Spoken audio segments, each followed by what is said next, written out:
দেশের সামগ্রিক উন্নয়ন তখনই সাধিত হবে যখন আমরা একটা দক্ষ জনশক্তি গড়ে তুলতে পারবো।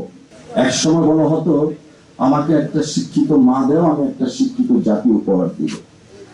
মাননীয় প্রধানমন্ত্রী জনাব তারেক রহমান সাহেবের ভিশন হচ্ছে, আমাকে একটা দক্ষ জাতি দেন, আমরা উন্নত বাংলাদেশ গড়ে তুলব ইনশাআল্লাহ।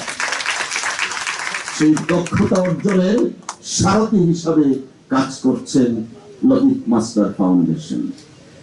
শিক্ষাবৃত্তি থেকে শুরু করে সমাজের সর্বক্ষেত্রে লতিফ মাস্টার যে অনন্য ভূমিকা রাখছে, তা শুধু প্রশংসার দাবিদার না, আমরা তাকে শ্রদ্ধার সাথে স্মরণ করি এই প্রতিষ্ঠানকে। কারণ আপনারা দেখেন, আমাদের উন্নয়ন বলতে আমাদের সিপিএ সাহেব যে কথাটা বলেছেন, অবকাঠামো উন্নয়ন।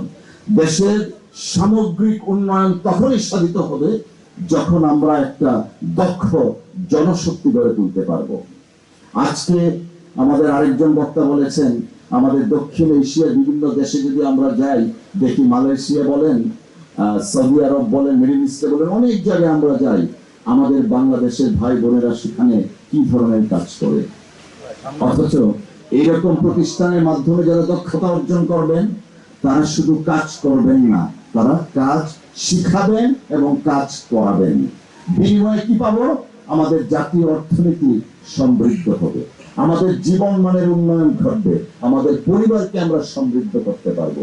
সেই পরিবার তথা সমাজ এবং রাষ্ট্রকে সমৃদ্ধ করার কারিগর হিসাবে এই প্রতিষ্ঠান কাজ করবে ইনশাআল্লাহ। আমি আজকে এই প্রতিষ্ঠান যখন ভিতরে ঢুকি, আমি সত্যি অভিভূত হয়েছি। প্রফেসর ডক্টর ইউনূস সাহেবের কথা আমাদের মনে আছে, বা থাকাই স্বাভাবিক।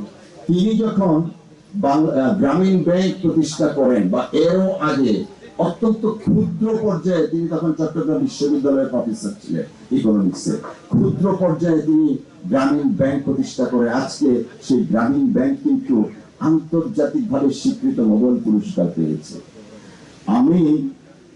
আমার কাছে একটা দৃঢ়ভাবে আমি বিশ্বাস করি, লতিফ মাস্টার ফাউন্ডেশনের উদ্যোগে যে ধরনের চ্যারিটেবল কাজগুলা করা হচ্ছে, একদিন ইনশাআল্লাহ লতিফ মাস্টার ফাউন্ডেশন জাতীয়ভাবে দেশের মুখ উজ্জ্বল করবে, আন্তর্জাতিকভাবে ইনশাআল্লাহ সুনাম কুড়াবে।